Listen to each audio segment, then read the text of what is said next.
Welcome back to Ringside Ramble. It's me, Niall, bringing you all the latest news, views, and breakdowns from around the world of professional boxing. Today, I'm just going to be giving my reaction to the news that broke yesterday at the time of recording that the phenomenal Ukrainian Vasyl Lomachenko is contemplating retirement from the sport at the age of 36.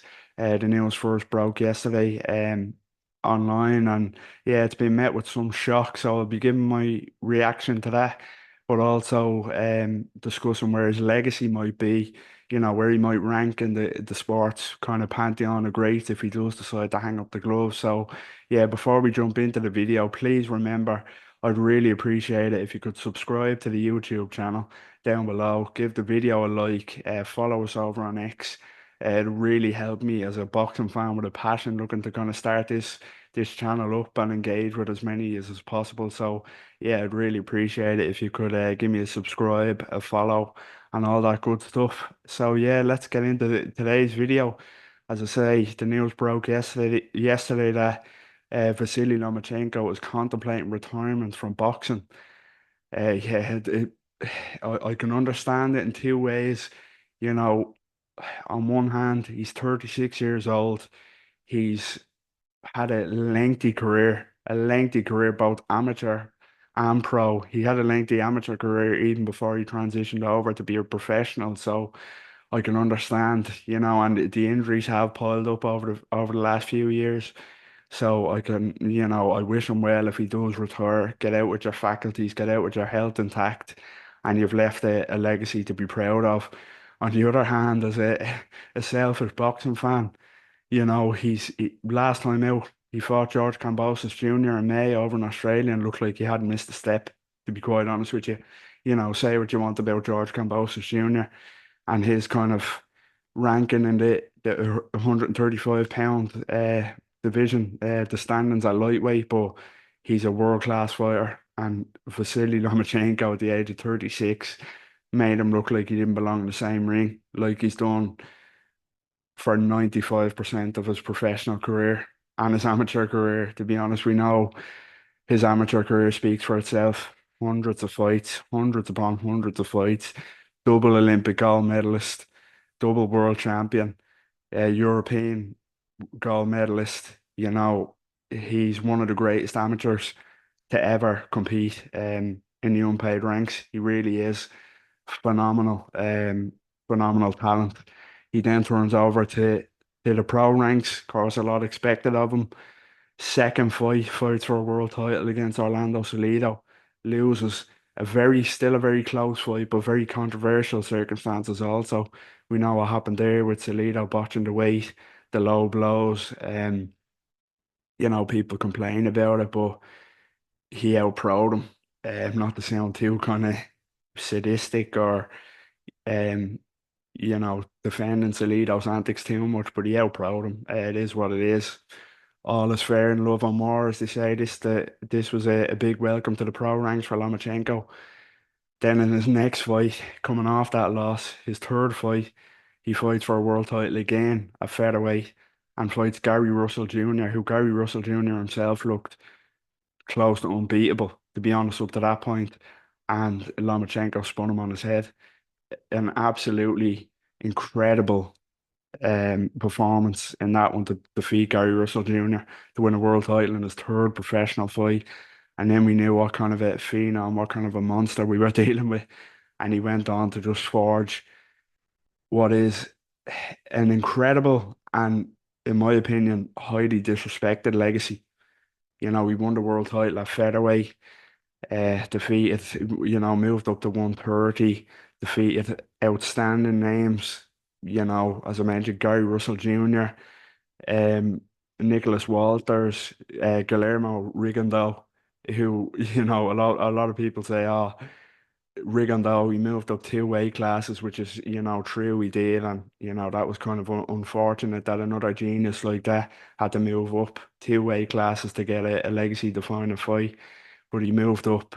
Guillermo Rigondeaux is one of the greatest amateur boxers of all time as well, and a phenomenal professional. He couldn't lay a glove on Lomachenko. I've never seen anything like it.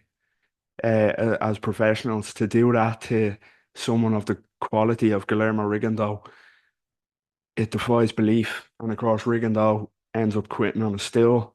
He says, I can't do it. I don't know what to do against this guy. I can't touch him. Of course, Nicholas Walters quit on a still.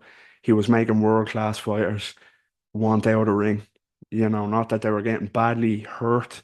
Obviously, they were getting hurt, and he can punch Lomachenko, but just the fact, the embarrassment of not being able to touch this man, is such one of the most beautiful fighters of all time to watch in terms of his ring IQ, his shot selection, his hand speed, and his power. It's not like he was a Floyd Mayweather type in the later years that was on the back foot, you know, back to the ropes, Philly shell, slipping shots, riding shots. Lomachenko was an aggressive defensive genius. He was right in front of you, constantly throwing shots, and you couldn't hit him back. He was right there, and you couldn't hit him. You couldn't hit him with a handful of rice, as some people might say. He was just a genius to watch at 126 and 130, and then he moves up to 135, where to be honest, like he was undersized at lightweight and he still won world titles at 135 with injuries and with being undersized. He beat world class fighters. He beat Jorge Linares, he beat Jose Pedraza, he beat Luke Campbell. Yeah, just that sums up the kind of greatness of the man that he can jump up probably one weight class too far and still win world titles and still look like a genius. He gets disrespected. He gets grossly disrespected by idiots, let's be honest, by idiots. And even with the news yesterday of him contemplating retirement, there was the talk of him, oh, he's afraid of Tank Davis. He's ducking Tank. Of course, there was talks of them two fighting in December. And now the narrative by morons that's being spun is that he's ducking Tank Davis. I'm not even gonna acknowledge that any further than I have to. That's just crazy talk for such an amazing fighter like Vasyl Lomachenko. But yeah, no way is he ducking that Tank Davis or ducking anybody. That plagued his kind of career that he couldn't get huge legacy defining fights, and when he did, against the likes of Devin Haney, a world class fighter at 135 pounds, people thought he beat Devin Haney. Haney got the nod, fought Teofimo Lopez, injured in a very close fight. People did think he beat Teofimo Lopez as well, but credit to Lopez, deserved the win. Yeah, just he's lost the fights, even the fights that he's lost, he could have very well won, and they're against world class fighters. At the back end of his career in a weight class that he probably shouldn't be at. So yeah, he's just a genius, and it's unfortunate that he didn't get to right those wrongs against Teo, against Haney, or even against Salido. But he doesn't need to. Boxing fans know how they went down and know how great Vasily Lomachenko is.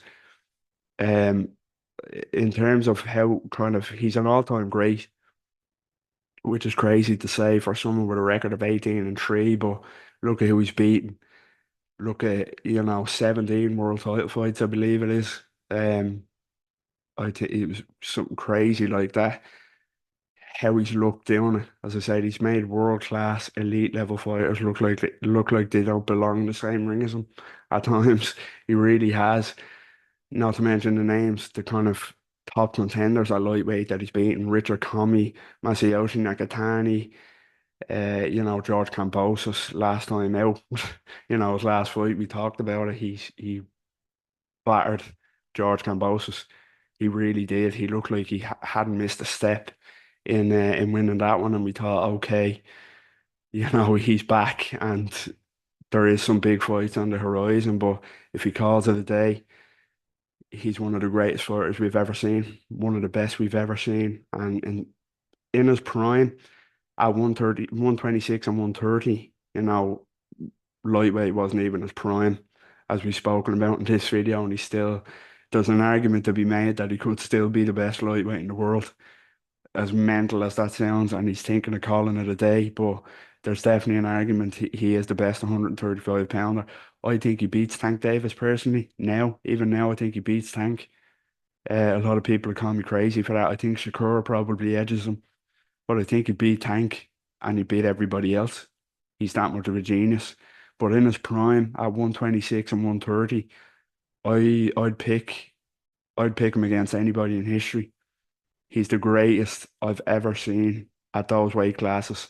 He's one of the greatest lightweights ever, but at featherweight and super featherweight, he's one of the best I've ever seen. So if it is to be the end for Vasily Lomachenko, I wish him all the best. He's given boxing fans great memories. He's one of the greatest ever. He'll be in the Hall of Fame, and there's just one word I can use to describe him, and that's genius. Absolute genius. So yeah, that's just my quick reaction to the news that the great Vasily Lomachenko is contemplating calling it a day from the sport. The double Olympic gold medalist, the decorated amateur, and the legendary professional Vasily Lomachenko is thinking of wrapping up. So all the best to him. And yeah, let us know what you think in the comments. Should he retire? Should he carry on?